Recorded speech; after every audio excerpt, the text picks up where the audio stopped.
भारत माता की, भारत माता की। सबसे पहले तो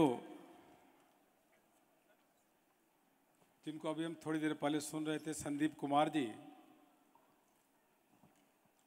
आपने यह अद्भुत कार्यक्रम रखा, क्योंकि अर्थ क्षेत्र के, आर्थिक क्षेत्र से अगर सर्वश्रेष्ठ संस्थानों का अगर नाम होता है तो उसमें सीए प्रोफेशनल्स हैं, कास्ट अकाउंटेंट के प्रोफेशनल्स हैं और कंपनी सेक्रेटरीज के। यह तीनों सर्वश्रेष्ठ हैं और तीनों का आपने संगम कर दिया, इसलिए आपको बहुत बहुत बधाई। बहुत ही कम ऐसे कार्यक्रमों में जाना होता है कि जहाँ तीनों जो हमारे जो प्रोफेशनल्स हैं, तीनों संस्थाओं के एक साथ बैठ कर के और विभिन्न विषयों पर विचार विमर्श करें। हमारे साथ अभी डायस पे हमारे मित्र भी हैं, दोस्त भी हैं, अतुल कुमार गुप्ता जी जो सीए इंस्टीट्यूट के प्रेसिडेंट रहे हैं। लगातार हम मिलते रहते हैं, आपस में कुछ न कुछ प्रोफेशन के बारे में चर्चा करते रहते हैं। और अतुल जी से और हमारे जो सेंट्रल काउंसिल के मेंबर आते हैं उनसे मैं भी कहता हूँ कि बहुत कम लोग ही मेंबर ऑफ पार्लियामेंट के रूप में, चाहे लोकसभा हो तो राज्यसभा में हैं।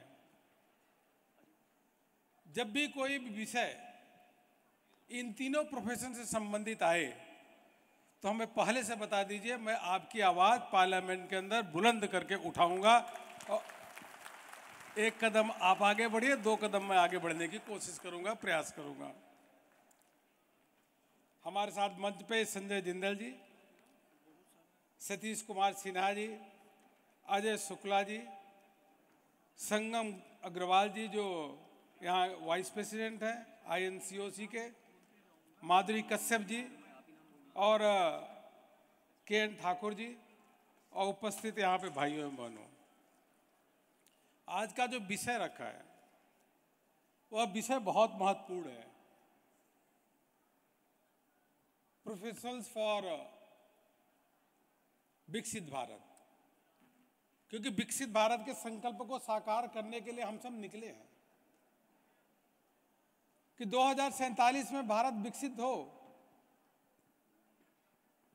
उसके लिए सभी देशवासियों ने इस बात का संकल्प लिया है, ठाना भी है और सबका योगदान भी है कि अब भारत जो आगे निकल चुका है, एक नया भारत का स्वरूप हम सबके सामने दिखता है, एक शक्तिशाली, एक समर्थ भारत दिखता है। उसको किस प्रकार से 2047 में हम विकसित भारत के संकल्प को साकार होते हुए देखें और भारत विश्व गुरु फिर से बने, और उसी दिशा में आज के इस कार्यक्रम का आयोजन किया है। इसलिए आयोजकों को इस जो बहुत ही उपयोगी और बहुत सार्थक टॉपिक आपने चुना, उसके लिए बहुत बहुत अभिनंदन करता हूं और यही देश की आवश्यकता भी है। मित्रों,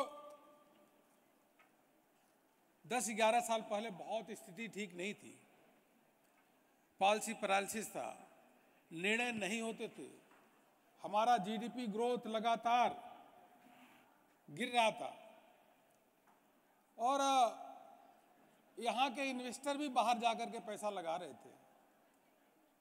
चारों ओर निराशा का वातावरण था। उसके बाद 2014 से एक नए भारत के संकल्प को साकार करने की शुरुआत हुई और उसके माध्यम से अगर विभिन्न नीतियों को, विभिन्न रिफॉर्म के माध्यम से आज हमारे सामने स्थिति क्या है, जो 10 साल पहले 11वें नंबर की अर्थव्यवस्था भारत की थी, आज 5वीं से 4थी पे पहुंच गया। हम जापान को भी पीछे छोड़ दिए हैं और 2027 में तीसरी अर्थव्यवस्था हम बन करके रहेंगे, जर्मनी को भी छोड़ के। हमारी $4 ट्रिलियन की इकोनॉमी तक बन जाएगी। दूसरा, हम कैसे जो कह रहे हैं कि हम विकसित भारत के संकल्प को साकार करेंगे, दूसरा तथ्य आपके सामने है। भारत का विकास दर विश्व के विकास दर के अन्य देशों से अगर कंपेयर करें तो आज की स्थिति क्या है? आज की स्थिति है कि भारत एक साल नहीं बल्कि भारत की विकास दर जीडीपी 1 साल, 2 साल, 3 साल, तीनों सालों में सबसे विश्व भर में तेज है और चौथे साल भी भारत विश्व की सबसे तेज गति से चलने वाली अर्थव्यवस्था है। और यह अगर आप चाइना का डाटा देखेंगे तो पहले चाइना बहुत आगे होता था, उसको हम पीछे छोड़ करके अब भारत लगातार चौथे साल, और यह मैं नहीं कर रहा हूं, ये IMF कह रहा है, वर्ल्ड बैंक कह रहा है, इकोनॉमिक सर्वे कह रहा है, RBI का बुलेटिन, RBI के असेसमेंट कर रहे हैं, सब जितने भी असेसमेंट आ रहे हैं, जितने भी जो फोरकास्टर है वह भी कह रहे हैं कि भारत चौथी साल में भी, पांचवी साल में विश्व की सबसे तेज गति से चलने वाली अर्थव्यवस्था है। और उसमें सबसे बड़ा योगदान है और सबसे बड़ा योगदान रह सकता है तो जो हमारे सामने बैठे प्रोफेशनल्स हैं, क्योंकि आप अर्थव्यवस्था की रीढ़ की हड्डी हैं, सबसे बड़ा योगदान आपका हो सकता है और है भी। मित्रों, मैं 10 सालों की कहानी के बारे में आपको बताना चाहूंगा। किस प्रकार से पीएम गति शक्ति के माध्यम से जो बड़े बड़े प्रोजेक्ट्स थे जो रुके हुए थे, नेशनल हाईवे के हैं, रेलवे के हैं, पोर्ट के हों, सब रुके हुए थे, लेकिन 10 सालों से माननीय प्रधानमंत्री नरेंद्र मोदी जी ने पीएम गति शक्ति के माध्यम से जो लास्ट माइल कनेक्टिविटी है वहां तक की रिव्यू करना शुरू किया और आज आपके सामने है कि किस प्रकार से इंफ्रास्ट्रक्चर क्रिएट हुआ। अगर यहां से मेरठ जाना चाहेंगे तो पहले 3 घंटे लगता था, अब 40-45 मिनट में पहुंच जाएंगे। यहां से अगर जयपुर जाना चाहेंगे तो जयपुर अब 2.5 से 3 घंटे के अंदर जयपुर पहुंच सकते थे, पहले 6 से 7 घंटे लगते थे। जो इंफ्रास्ट्रक्चर में 2.5 लाख करोड़ रुपए खर्च होता था, वह इंफ्रास्ट्रक्चर में अगर आप देखेंगे तो 11.5 लाख रुपए, 11.5 लाख करोड़ रुपए खर्च हो रहा है। 5 सालों में 60 लाख करोड़ रुपए से अधिक इंफ्रास्ट्रक्चर में खर्च हुआ है, तभी जाकर के चारों ओर हमको विकास की गंगा दिख रही है। क्योंकि किसी देश में अगर इंफ्रास्ट्रक्चर अच्छा नहीं होगा तो कैसे लोग आएंगे, कैसे इन्वेस्टमेंट करेंगे? इसे सबसे पहले यही आवश्यकता है। नए नए एयरपोर्ट बन रहे हैं, पहले 74 एयरपोर्ट थे, अब 149 एयरपोर्ट बन गए। रेल में देखिए तो पहले 5 मेट्रो शहरों में ही मेट्रो ट्रेन चलती थी, अब जाकर के 34 शहरों में मेट्रो ट्रेन चल रही है। धीरे धीरे संख्या बढ़ रही है। वंदे भारत ट्रेन, नमो भारत ट्रेन, इतनी फास्ट गति की ट्रेनें अभी चल रही हैं। रेलवे के पटरी भी डबल स्पीड से उसमें काम हो रहा है। मतलब चारों ओर देखिए, आप कल्पना करिए कि अगर आप पहले 2.5 लाख रुपए खर्च करते थे, अब 11-12 लाख करोड़ रुपए इंफ्रास्ट्रक्चर पे खर्च कर रहे हैं, जो जीडीपी का 3.4% है। तो दूसरी बात यह है कि हम अपने इंफ्रास्ट्रक्चर को वर्ल्ड क्लास कैसे करें। पहले हम यूएस जाते थे, यूके जाते थे, चाइना जाते थे, हमको लगता था यार हमारे देश में भी किस प्रकार की सड़कें हो सकती है क्या। अरे अब तो जाकर के चिनाब नदी जो है वहां पे जम्मू कश्मीर में विश्व का सबसे ऊंचा अगर रेलवे पुल है तो भारत में है। विश्व का सबसे लंबा और ऊंचाई पे अगर टनल है तो अटल टनल वो भारत में है, कहीं और नहीं है। विश्व की सबसे ऊंची जो एफएल टावर से भी ऊंची अगर प्रतिमा है तो सरदार वल्लभ भाई पटेल की कावड़िया में वह स्टैचू है। ऐसी अनेकों अनेकों।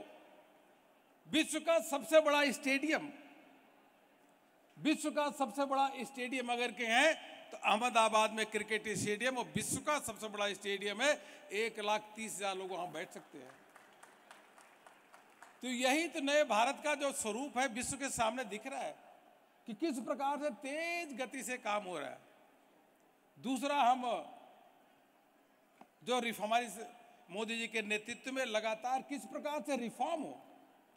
जीएसटी का रिफॉर्म है, अनेकों टैक्सों को जो मर्ज करके एक जीएसटी ले आए, उसमें अतुल जी सीए और कास्ट अकाउंटिंग सबका बहुत बड़ा योगदान रहा। लोगों को विश्वास नहीं होता था कि जीएसटी लागू कर पाएंगे, क्या लागू कर पाएंगे। लेकिन ये आप सब बैठे हैं, हर अर्थशास्त्र के तीनों प्रोफेशनल्स ने मिलकर के इस प्रकार के जीएसटी को लागू किया, इंप्लीमेंट कराया कि आज 2 लाख करोड़ रुपए हर महीने जीएसटी का कलेक्शन हो रहा है। इतना बड़ा कर सुधार। ऐसे फेसलेस के बाद फेसलेस स्क्रूटनी, फेसलेस अपील, ऐसे अनेकों रिफॉर्म्स। क्योंकि जब किसी देश में अगर रिफॉर्म नहीं होगा तो कैसे उद्योग लगेगा, कैसे इन्वेस्टर आएंगे।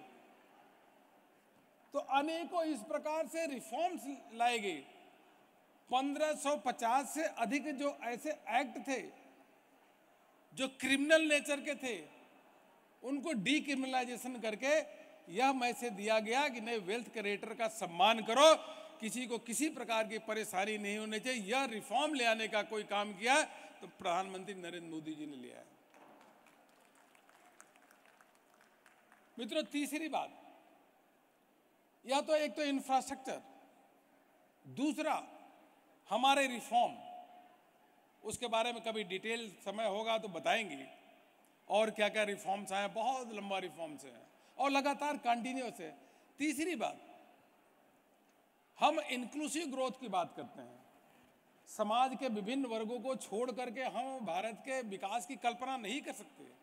गरीब है, मध्यम वर्ग है, उसका भी तो कल्याण होना चाहिए। 67 साल में न तो उसके पास पानी था, न बिजली था, न उसके पास मकान था, न कोई साधन था रोजगार के। लेकिन यह न उसके पास बैंक अकाउंट था। एक ही उदाहरण बताऊंगा, देश के गरीबों का बैंक अकाउंट नहीं था। जब प्रधानमंत्री नरेंद्र मोदी जी ने लाल किला के प्राचीर से 2014 में एक बात कही, नहीं, भारत का विकास ऐसे संभव नहीं है, गरीबों का भी भागीदारी होनी चाहिए, इंक्लूसिव ग्रोथ होना चाहिए, समावेशी विकास होना चाहिए। वहीं लाल किला से बोला कि सभी के बैंक अकाउंट खोला जाए। बैंक के सीएमडी भी वही थे, एमडी भी वही थे, ईडी भी वही थे, अधिकारी भी वही थे, लेकिन एक व्यक्ति केवल बदला था, देश का प्रधानमंत्री, और देखते देखते 54 करोड़ लोगों का बैंक अकाउंट खुल गया और सभी के अकाउंट में सीधे पैसा जाने लगा। 1 रुपए का उसमें लीकेज नहीं है। जब 1 रुपए का लीकेज नहीं होगा तो अपने आप देश का विकास होगा। इसलिए अनेकों ऐसे कैसे सर्वांगीण, कॉम्प्रिहेंसिव, होलिस्टिक, किस प्रकार से लोगों का एक जीवन जो स्तर है उसमें एक उन्नति आए, उसके लिए काम हुआ। तो पहले तो देश के विकास में कुछ गिने चुने लोग 2, 4, 6 करोड़, 10 करोड़ लोग ही अपना योगदान देते थे। आज एक ग्रामीण क्षेत्र गरीबों को ध्यान देने से, उनके जीवन में उन्नति ले आने से आज 140 करोड़ देशवासी एक साथ एक कदम मिलाकर के आगे बढ़ रहे हैं कि 2047 तक विकसित भारत के संकल्प को हमको साकार करना है और सब एक दिशा में काम कर रहे हैं। मित्रों, कहने को तो बहुत है, फिर किसी दिन आपके समझ आएंगे तो एक एक टॉपिक पे हम बात करेंगे। लेकिन बैंकिंग क्षेत्र एक देख लीजिए आप, जो बैंकिंग क्षेत्र से लगभग सभी लोग जुड़े हैं, स्थिति क्या थी? ग्रॉस एनपीए, अतुल जी, 11, 12, 13% तक ग्रॉस एनपीए पहुंच गया था। बैंकों के पास ऋण देने के लिए पैसा नहीं हुआ था 2008 तक देखिए, 2016-17 तक देखिए तो पैसा नहीं होता था। कैपिटल एडिक्वेसी उनकी खत्म हो चुकी थी। सरकार उनको हर बजट में पैसा देती थी कि भाई चलो भाई, मैं आपको कैपिटल दे रहे हैं, आप किसी प्रकार से लोन दो।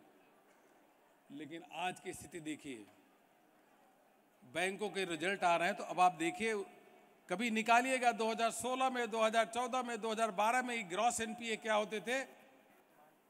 आज gross NPA 2%, 2.5%, 1.5% gross NPA, average gross NPA 2% से नीचे हो गया है। जो बैंकों को हम सरकार लोन देती थी, आज वो बैंक इतना प्रॉफिट कमा रहे हैं कि सरकार को हजारों करोड़ रुपए का वह डिविडेंड देने का काम कर रहे हैं। स्टेट बैंक ऑफ इंडिया का ही प्रॉफिट देखिए, हर बैंक प्रॉफिट कमा रहा है। आज एचडीएफसी बैंक का रिजल्ट आया, देखिए कितना शानदार रिजल्ट। लगातार हर बैंक यह कह रहा है कि हमारा जो ग्रॉस एनपीए है 2% से कम हो गया। यह इसलिए होता है जब सरकार का नीयत साफ होती है और सरकार यह कहती है कि नहीं, जो अच्छा हो वही करो। आपके रिफॉर्म के लिए चाहे आईबीसी हो चाहे अन्य कानून हम लेके आएंगे, रिफॉर्म हम करेंगे, काम आप करो और उसी का नतीजा आज देखने को मिल रहा है। मुझे तो पूरा विश्वास है, आप सबको भी विश्वास होगा। बस इतना निवेदन है कि आप तब के भारत अब के भारत में एक कंपेयर करें और जरूरत होगा तो हम भी कुछ मटेरियल भेज देंगे, मेरे पास बहुत सारे सामग्री है, उसको दोनों देखेंगे तो अवश्य रूप से आपको पूरा विश्वास होगा कि विकसित भारत के संकल्प को, लक्ष्य को हम प्राप्त करेंगे। कितने लोगों को विश्वास है कि 2047 में विकसित भारत के संकल्प को हम पाएंगे? पीछे वाले, हम विकसित भारत के संकल्प को साकार करेंगे। हमारे मन में सपना है तो हाथ उठा के बोलिए वंदे। आइए संकल्प के साथ, वंदे वंदे वंदे। और मुझे साफ दिख रहा है कि स्वामी विवेकानंद जी ने जो कहा था कि भारत विश्व गुरु बनेगा 21वीं शताब्दी में, ये दीवार पे साफ दिख रहा है कि भारत अवश्य रूप से विश्व गुरु बनेगा और विश्व गुरु बन के रहेगा। बहुत बहुत धन्यवाद। पुनः आपने हमें कार्यक्रम में बुलाया, एक बार जोरदार तालियां हो जाए। धन्यवाद। मेरा भी मन कर रहा था कि रहता आपकी बातें सुनता, लेकिन चूंकि राजनीतिक क्षेत्र में है, अब कुछ कांवड़ यात्रा है 2-3 कार्यक्रमों में, अगर आपकी अनुमति हो तो उन कांवड़ यात्रा में जाकर के भाग लेंगे। बहुत बहुत धन्यवाद सर। बस 5-10 मिनट और आपके चाहिए, अगर आपकी अनुमति हो तो। I would request Sangam sir to please facilitate Arun sir with a shawl. Round of applause for Arun sir.